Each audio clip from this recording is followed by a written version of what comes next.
Hello everybody out there, it's Timothy here. We're at the very last video for Aether Revolt, my review of cards in Draft. Draft is coming up tomorrow. I'm hoping to push this video out by the time Draft gets there tomorrow at around 7 o'clock for most people for F&M. But if I don't, then so be it. I think most of the videos have made it onto YouTube. I've uploaded at least all the colors. I have the artifacts uploading now, and my goal is to get everything out by F&M, but we'll see. And honestly, multicolor cards are usually just inherently powerful enough that people catch on to that. So there's not a lot that needs to be said about them, but I'm still going to review them. We're still going to look at it just for the sake of closure here, and we're going to jump right into it. There is something that should be said here, and I'm going to skip through most of this. Keep this on the screen for just a second. With multicolor cards, they're a little bit awkward because you've probably heard a lot of people say you shouldn't first pick a multicolored card. Obviously, if a card is just super powerful, you'll play it and you'll first pick it. But multicolor cards, if they're just like the uncommons or they're archetypal type cards, you want to avoid those as first picks because you don't want to force yourself into two colors and then find out later in the draft or really early in the draft that those colors aren't open. There's nothing wrong with taking it and speculating on it, but just keep it in mind. The same thing we said about colorless cards and artifacts. In that they make for very strong first picks because they don't devote you to a color, is the opposite of what we could say for multicolored cards because they devote you to two colors right off the bat. As for most of these cards, they will be very, very strong. That tends to be how the multicolored cards in a set are. Obviously, they make up for their difficulty to cast by being just more powerful than the average card. So keep that in mind. We're not going to see a lot of blanks here. So we're going to skip straight through 1 through 2 because there aren't really any super weak cards out of the multicolor stuff here. And we are going to start with the only land in Aether Revolt. Yes, it's not really a gold card, but you get the point here, right? We had to talk about it somewhere. Now, Spire of Industry is a rare. It does tap for colorless mana, and it allows you to pay life for any color of mana, but only if you control an artifact. Now, there shouldn't be a problem actually getting to the point where you can activate that second ability, and it does have the nice little fallback of being able to tap for mana anyway, just not colored mana. This is not a good card to start a draft off with. Now, if I'm being honest, if I'm trying to sit down at F&M and have a little bit of fun, I could easily see myself first picking this card because I'm the type of person who really likes playing multiple colors and splashing as much as I can. If need be. So I don't mind starting this card off with a draft for fun, but if I'm in a competitive scene, if I'm trying to 4-0 my draft, if I'm trying to win, there's no reason to really first pick this. It's the type of card that it's nice to pick up later in the draft once you know that you're splashing a certain number of colors, or maybe you just need an extra source of some splash color in your deck, but it's not the type of card that you actively first pick and then start trying to splash. It's also not very good in a two-color deck. I'm never playing City of Brass or Mana Confluence in a two-color deck, and I advise not to. I think Mana Fixing's overrated if you're a solid two-color deck. Most of the time, 8 and 9 as a mana split is usually enough to let you cast the majority of your spells. It is a nice little bonus, but the pay in the life really turns me off of it. So my advice is, if you're in a two-color deck, avoid this altogether. If you are in a three-color deck and you have a decent number of artifacts, I could see playing it, but don't actively pick it up highly until you know that you need it in your deck. Moving on, some fours here. The one that might stand out the most is Tezzeret the Schemer. And the reason I say this is more of a filler card is because it requires a lot of things to be going right in order for it to be super impactful. Now, the +1 ability is nice. It's also nice that you have a 5 loyalty Planeswalker at 4 mana, and it jumps up to 6 right away, and it emblems at 7, so essentially 2 turns after you play Tezzeret, you're able to emblem if you protect it, but that doesn't do anything unless you have artifacts in your deck. The -2 also isn't very potent unless you have a decent number of artifacts. I think you would want at least 2 on the board before this becomes relevant. Now, Tezzeret is very likely somewhere around an 8 or 9, on power level if you can protect it, which blue-black is not necessarily the best colors to do that. But the fact that he requires so much to actually be going in your favor, you need to have artifacts on board. The +1 ability just doesn't seem like it's that amazing in blue-black. Ramping ahead any color of mana is not something that the colors really want to be doing actively, but I will admit Tezzeret is very powerful.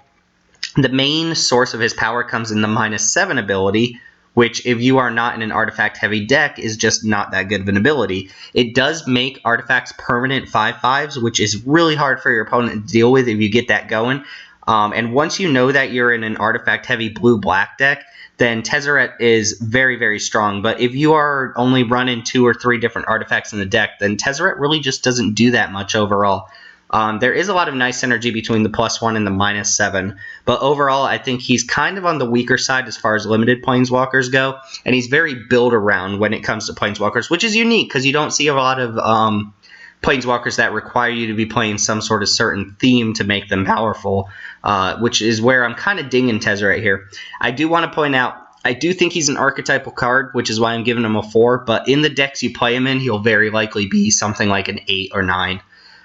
The same kind of goes for Tezzeret's Touch here. This is a very powerful card if you play it on curve, but if you just don't have the deck to support it, it's not that great. This is the type of card that also makes people want to play Ornithopters, and as strong as that is, I encourage you to just find some other artifact if you can, so you don't have to play Ornithopters. I do like the card. Obviously, the callback to Ensoul Artifact and how powerful that card can be is here, and I do like the extra little bonus. I think that makes this card very strong. The same thing I'm saying about Tezzeret is the same thing I'm saying about his Touch, which sounds weird to say now that I say it out loud, but if you are actually playing this in a deck and it's going to be good, it'll play out as something like a 7 or an 8. It's just a very powerful card overall, but you need that deck to actively come together before Tezzeret's Touch is a really good card. You can't jam this in a deck with just 2 artifacts and expect to be that great. Last thing I'll say about Tezzeret's Touch that a lot of people have already pointed out is if you put this on a vehicle, you do not have to crew that vehicle anymore, so it gets around the crew cost, which is very similar to the modifications in that regards, but it does adjust the power toughness level, and most vehicles actually get weaker if you tack them onto a 5/5. But there are some vehicles, throw this on a Smuggler's Copter, win every game you play, that makes me believe Tezzeret's Touch is just going to be a great card. And even throwing this on some Dirtily artifact and getting value off of the return trigger is pretty nice. Hidden Stockpile is one of the few 2-color uncommons, just like Tezzeret's Touch, that I'm going to rate a little bit lowly. Overall, the card's not super powerful. It is an engine in itself if you can get the first Revolt trigger going, but the fact that this triggers on your end step and not each player's end step, just like the other 2 rare cards, very similar to this, I believe Aid from the Cal and Call for Unity are the ones I'm thinking of. Being able to trigger only on your end step really nukes the power level that's here. This is not a bad effect to have. And black-white, there are, I guess, things that could care about you sacrificing. Black is more of the color that cares about you sacrificing, whereas white is more of the color that cares about you going wide and making a bunch of things. And it's nice that you can use this on your turn, sack a servo, and on your end step get that servo back. So there's some stuff to be done here, but overall, even if you're triggering this every single turn, it's not a powerful card. It's just a decent card. Now, the real value comes in when you're able to get that servo and you're not using it to scry. Although I don't think you're going to have any other creatures that you'll want to sacrifice. So a lot of times this just turns into, on each turn, pay 1 mana to scry 1, and I think there are cards that can do that better. But I don't know. It could be good. As a way of generating tokens, if you have that sort of deck that can really take advantage of that and just build up a board of tokens, then the card is really interesting and goes up in value. But I am never looking to first pick Hidden Stockpile. Filler, I really don't like Intimations. I don't think this is a great card. Overall, you're not going to see a lot of this in Kaladesh. This is the type of card that you open and I think you pass majority of the time. I'm not really interested in playing a 3-color card in this format, and I don't think the effect really justifies the mana cost here. Now, ignore the bolus text, obviously, that's not really relevant in this set, and focus on the top here. And you're paying 5 mana for a sorcery that makes your opponent sack a creature or planeswalker. You can ignore that for most purposes. Your opponent sacks a creature and discards a card, which is okay. 5 mana, your opponent sacks a creature is not a very good card in my opinion, even when they have to discard a card on top of it. Those just very minor effects for a 5 mana sorcery. You also return a creature from your graveyard to your hand and draw a card, but again, even though this is a clean 4 for 1 for 5 mana, none of the effects are particularly that strong. You are replacing the Intimations, which is okay. You are getting a thing back from your graveyard, which is okay. and your opponent's going to be down 2 resources, but the sacrifice the creature thing is probably the most relevant, and there's so many tokens in this format that your opponent's just going to lose something like a Servo or a Thopter, and it's not really going to hurt them that much. Discarding a card, they have complete control over that, and yeah, it might just get them, might get their last card in their hand, but a lot of times they're going to have some options and be able to just choose something of lesser value to get rid of. The Raise Dead effect is fine. Not busted by any means, and draw a card means that you're also getting 2 resources back from this, but overall this is going to use up your turn. It has such strict mana requirements that I'm not interested in playing it in most decks, and I really don't think you need to splash for this card. This card doesn't do anything so unique that you can't find the effect you're looking for on other cards. Targeted removal is just better than having your opponent sack a creature when it costs this much. Making your opponent discard a card is, you know, just a thing that happens. And then the other 2 effects can be found in blue at much better rates. So I don't think you need to stretch your mana on this one. I would say avoid it, but overall it is a 4-for-1, and that's what's given me the vibe that it's a filler card rather than just a poor card overall. But I would say avoid this. I don't think it's that good. Moving on, it was hard to kind of categorize a lot of the uncommons because the power level is pushed, so I kind of put this into 2 categories, and it's a little bit different. Here you're seeing the 7s, and the difference between the 7 and 8 tier, all of the uncommons are very close in power level when it comes to the gold cards. The difference between the 7s and the 8s are essentially the 7s are the ones that I would not splash and would not first pick. The 8s are going to be the ones that I'm actively looking to splash in my 2-color decks if I fulfill one of the requirements on the card. So these 4 cards here are ones that I don't think you really need to stretch your mana to splash these cards. These aren't ones you're first picking by any means. Maybe Rogue Refiner is a first pickable card. Maybe Weldfast Engineer, but I think Outland Boar and Spire Patrol are really only good in their collective or their respective colored decks. Outland Boar is like the great example of this. It's an efficient card. It's very good in red-green, but I don't see any reason to splash it outside of that. It's just a solid beater in red-green, which could use 4 force for 4, and it has a decent little upside, so you'll play it every time you're red-green, but I'm not excited to play it or splash it outside of that color combination. Spire Patrol, very similar. I don't see a lot of reasons to splash this outside of just a blue-white flyer deck, but you will actively look for this and take this as a sign that blue-white is open. Weldfast Engineer has a decent effect at least turning your servos into decent beaters and allow them to trade up on value and things of that nature. Can add a lot of damage to your board over the course of a game, but really only good in an artifact-heavy deck. And even though this is a sign that red-black is probably open late in the pack, it's not the type of card that I pick and try forcing red-black as a first pick or something like that. And then Rogue Refiner is a very good value card. It replaces itself, it gives you energy, it has a respectable body. So I could see myself first picking this card, but I don't think it's overall super powerful. It's no Cloud Blazer by any means. It's just a decent guard. I don't know how good blue-green is going to be in this set. If it ends up being absolutely ridiculous, then Rogue Refiner will go up in value. But I don't think blue-green is going to be the premier color combination in the set, so I like leaving Rogue Refiner at a 7 here. The 8s, we've got a couple more. These are the ones that I'm interested in splashing in my deck. These are the ones that I would go out of my way to make sure I have 1 or 2 extra sources of a color so that I could put them in my deck. For instance, if I'm playing green-red, I would try to find some white sources for Oath of Ajani.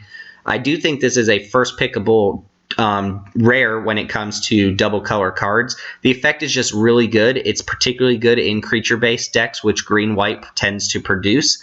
+1/+1 counter on all your creatures is enough to really push your creatures through into the red zone and make sure you have an insurmountable lead. This card is just punishing your opponent when you're on the play. If you're able to curve out and then play this and pump your team, you should have no problem winning the game. And I'm almost ignoring the Planeswalker text as far as the review goes. On that note, also with green-white, we have Renegade Rallier. This card has completely impressed me. I played it in 2 separate decks at the pre-release, and it works in combination with so many cards that it just gives you so much value. One card I love in particular with this is the Cat Monkey, the other band bar, the one from this set that lets you move counters, because on your upkeep, you can move all of its counters to another creature, let it die, and then Revolt is active, so you can play Renegade Rallier, get the monkey back, and now you've suddenly added 5 power on the board, 6, 7 total really. And you have some creature with a bunch of counters on it. So I think this card leads to some really busted turns in limited, and I think the body's just fine. I would actively first pick this card out of a pack that didn't have a great rare in it, because I think you can set up some turns where you can just really flood the field with value. Maverick Thopterus, just a solid card. I don't think anyone would argue about the power level of this. Improvise is what really pushes it over the top. Even if it didn't have Improvise, I think this is still a powerful card. You're getting 4 power and toughness, 2 of which is in the air, and you're getting that for 5 mana, usually way less than 5 mana. Reduce this by 1, you have a absolutely ridiculously priced uncommon on your hands, and the fact that you can sometimes play this for even cheaper than that seems really absurd to me. Maverick Thopterus, very strong card. And then final 2 here, Winding Constrictor, Renegade Willsmith. Very different archetypes, but what I've seen that the Winding Constrictor can already do is just absurd. Every time you get a counter, you essentially get an additional counter that goes for energy counters as well, but you're usually using this as a way to get +1/+1 counters on creatures. So everything that gets +1/+1 counter gets an additional counter on an already decent body. A 2/3 for 2 is great. So if you're in black-green, you want as many of these as you can see. This is almost a 9 in green-black. If you have to splash it, if you're a green-based counter deck or something like that, then you'll be happy to put this card in your deck anyway. And there are some times that you follow this up with something like Rishkar, and you just have absolutely absurd power. A lot of people are brewing with this in Standard, and I can see why. The card is just super strong when you're able to curve out into +1/+1 counter creatures. Renegade Willsmith doesn't look like the type of card you should be splashing outside of red-white, but I think the power level on the card is something that you shouldn't ignore. This is very similar to a card from Fate Reforged called Goblin Heel Cutter, I believe the name was, which could come down and lock a creature down from being able to block for the turn. This one's even more unique, even though it doesn't have the whole dash mechanic on it. It has a pretty decent body, it has a decent mana cost for it, and there are some tricks you can do where you crew a vehicle and you stop something from blocking for the turn. Overall, this is a very aggressive card, and if you want to be attacking, you want cards like this. So if I were playing something like red-green again, I would be very happy to splash a couple white sources if I knew that I could play this Renegade Willsmith and smash my opponent. Finally, no 9s here, but there is one card that after evaluating it, I really thought it was a 10. I think if I'm being completely fair, I wouldn't play it. Well, who am I kidding? I'm absolutely going to play it. A Johnny, right?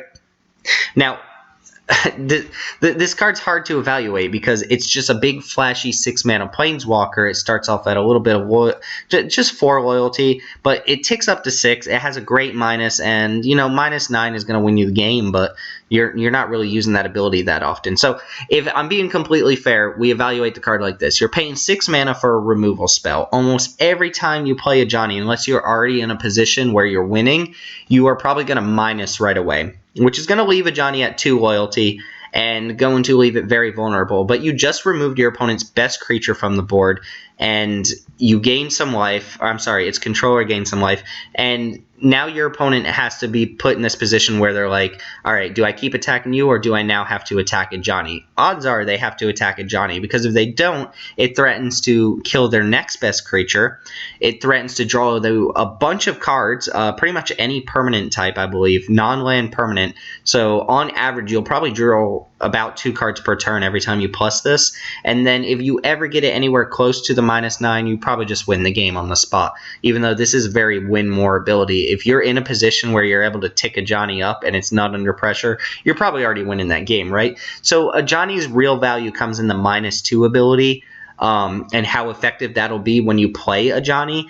And if this were just 6 mana Swords to Plowshares, that would still be a mediocre to pretty decent limited card. You would play at least one of those in your deck. The fact that this is 6 mana Swords to Plowshares, that you can repeat multiple times, that can also gain you a bunch of card advantage if you go unthreatened over the course of a couple turns, and can also just flat out win you the game if it ever gets up to too high of loyalty, seems like a Johnny deserves to be a 10. Maybe it'll come down from a 9, but the fact that it removes something right away and has an immediate impact while also threatening to just win the game and give you a card advantage seems like a good combination of abilities, to the point where I'm willing to just say, okay, a Johnny Unyielding is a 10. Not to mention, I would absolutely first pick this. I think green-white is going to be extremely powerful, and having this as your top end just seems insane in a creature-based deck. So Johnny Unyielding gets the thumbs up from me for a 10 out of 10 tier 1 bomb here.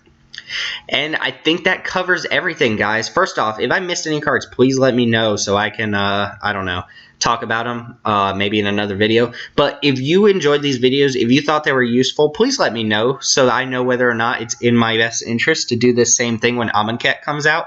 I actually really love talking about it. I love going through these videos, and I hope you guys really enjoyed them.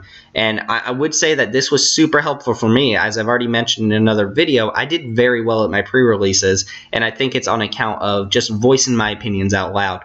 So the more I hear from you guys, the more the juices in my brain keep flowing, and the more I'm able to really craft my own technique and make sure that I'm doing as well as I can while I'm playing Magic, which is what I hope I'm contributing to you as well. So if you liked it, give me a thumbs up. But until next time, until Amonkhet comes out, my name's Timothy. Thanks for watching as always, and I will see y'all next time.